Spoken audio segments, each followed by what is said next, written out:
22절 제자들의 마음을 굳게 하여 이 믿음에 머물러 있으라 권하고 또 우리가 하나님의 나라에 들어가려면 많은 환난을 겪어야 할 것이라고 하고 26절 거기서 배 타고 안디옥에 이르니 이곳은 두 사도가 이룬 그 일을 위하여 전에 하나님의 은혜에 부탁하던 곳이라. 하나님의 말씀을 전하다가 죽을 만큼 돌침을 당했습니다. 그러기에 복음을 전하는 그곳으로 다시 돌아가기가 쉽지 않습니다. 선뜻 내키지도 않고 솔직하게 다시는 그쪽을 향해 발을 내딛기도 어렵습니다. 그런데 그곳에 들어가서 다시 하나님의 말씀을 전하고 제자들을 세우고 환난받는 것에 흔들리지 않도록 권면까지 합니다. 바울이 이렇게 할 수 있는 것은 26절의 말씀대로 하나님의 은혜인 것입니다. 그렇습니다. 하나님의 은혜가 하나님의 말씀을 전하다가 죽을 위기에 놓여도 흔들리지 않게 합니다. 그래서 많은 하나님의 사람들은 죽음의 위기와 여러 가지 어려움과 위험과 고난과 고통과 역경 속에서도 흔들릴 것 같은데도 흔들려서 넘어지지 않고 꿋꿋하게 걸어가며 견디며 이겨내는 것은 바로 하나님 은혜 때문이라는 것입니다. 송경민 씨의 CCM 찬양곡이 있습니다. 은혜라는 찬양곡인데 그 가사가 이렇습니다. 내가 누려왔던 모든 것들이, 내가 지나왔던 모든 시간이, 내가 걸어왔던 모든 순간이 당연한 것 아니라 은혜였어. 아침에 해가 뜨고 저녁에 노을, 봄의 꽃향기와 가을의 열매, 변하는 계절의 모든 순간이 당연한 것 아니라 은혜였어. 내가 이 땅에서 태어나 사는 것, 어린아이 시절과 지금까지 숨을 쉬며 살며 꿈을 꾸는 삶, 당연한 것이 아니라 은혜였어. 내가 하나님의 자녀로 살고 오늘 찬양하고 예배하는 삶을 살고 복음을 전할 수 있는 축복이 당연한 것 아니라 은혜였어. 모든 것이 은혜, 은혜, 은혜. 한없는 은혜, 내 사람의 당연한 것 하나도, 내 삶에 당연한 것 하나도 없었던 것을 모든 것이 은혜, 은혜였다. 이것이 송경민 씨의 은혜라는 찬양곡의 내용입니다. 그렇습니다. 모든 것이 은혜입니다. 모든 것이 하나님이 베푸신 은혜입니다. 당연한 것 없습니다. 내가 누려왔던 것, 내가 누리는 것, 지난 모든 시간, 내가 걸었던 순간순간들이 당연한 것이 아니라 하나님이 베푸신 은혜였습니다. 당연하게 생각한 모든 것이 알고 보니 하나님의 은혜이므로 바울도 하나님의 말씀을 전하면서 죽음의 위기와 위험 속에서도 또다시 하나님의 말씀을 전하는 그 일을 멈추지 않고 했던 것은 하나님의 은혜 때문이었습니다. 그래서 하나님의 은혜는 마치 건축물의 기초석과 같습니다. 건축물의 기초석이 튼튼하면 넘어질 일이 없습니다. 마찬가지로 하나님의 은혜는 우리 삶을 든든하게 받쳐주는 기초석인 것입니다. 하나님의 은혜가 우리 삶의 저변에 깔려 있으면 어떤 풍파가 닥쳐도 흔들려서 넘어지는 일은 없는 것입니다. 하나님의 은혜는 여름날의 냉수와 같습니다. 살인적 폭염이 이루어지고 그래서 그 열기로 인해 답답하고 또 숨도 턱 막히고 깝깝하고 힘이 들고 땀이 나도 냉수 한 사발을 들이키면 어떻게 됩니까? 시원해집니다. 다시 기운이 납니다. 짜증과 답답함이 씻겨져 나가는 기분이 듭니다. 그렇습니다. 하나님의 은혜가 그와 같다는 것입니다. 바울은 고린도전서 15장에서 나의 나된 것은 하나님의 은혜라고 합니다. 그는 자신이 가장 작은 자였고 하나님의 교회를 핍박했으므로 사도라 불리기에 합당치 못하지만 하나님의 은혜로 나의 나된 것을 증거했습니다. 나의 나된 것은 지금 내가 이렇게 되었다 이런 말씀입니다.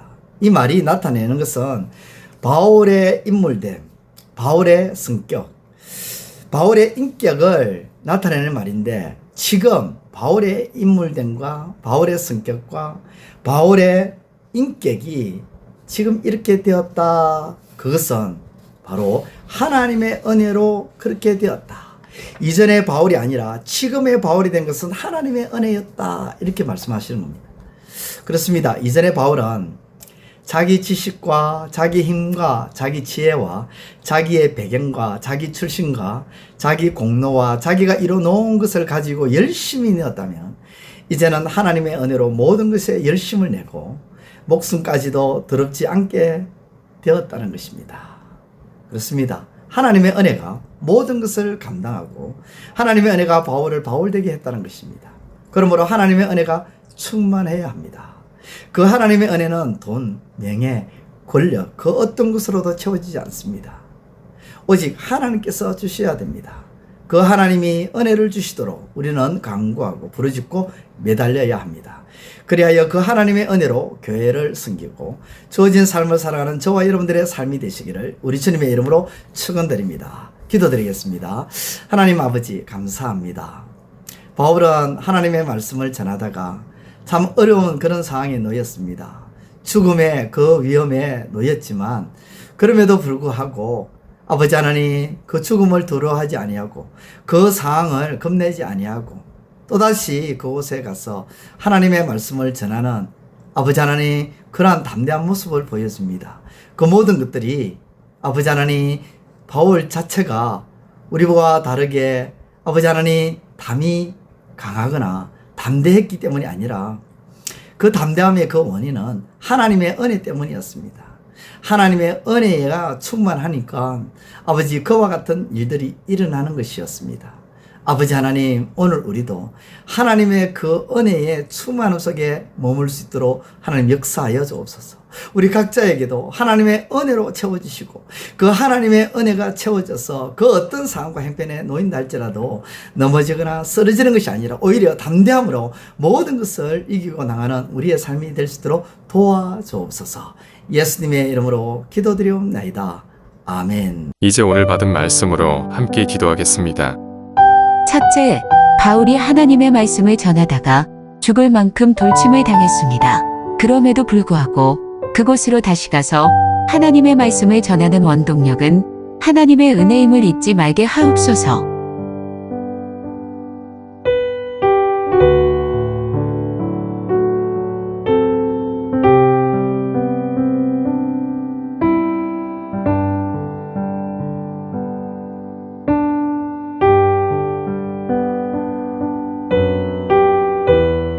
둘째, 하나님의 은혜가 모든 것을 이기고 견디며 승리하는 줄 알기에 하나님께 하나님의 은혜를 구하고 받은 하나님의 은혜로 살아가게 하소서.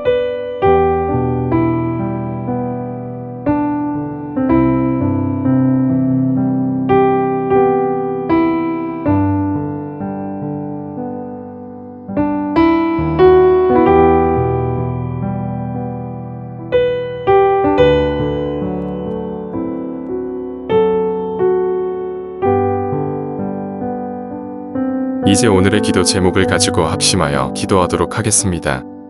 첫 번째, 하나님, 모든 일에 신중하게 꼼꼼하게 하되 무엇보다 예수 그리스도의 이름의 능력과 지혜로 감당하는 일이 되게 하소서.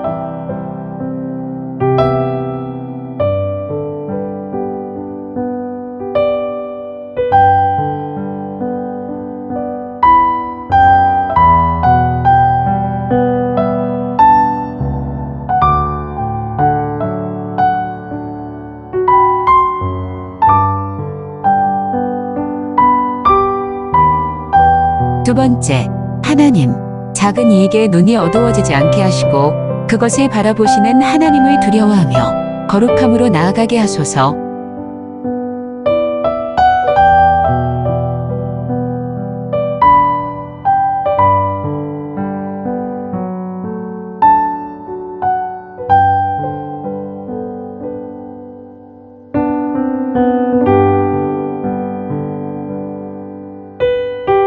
세 번째, 하나님, 나의 말과 행동과 태도가 이방인에게 선한 영향력이 되게 하시되 도리어 하나님의 이름을 부끄럽게 만드는 것이 되지 않게 하소서.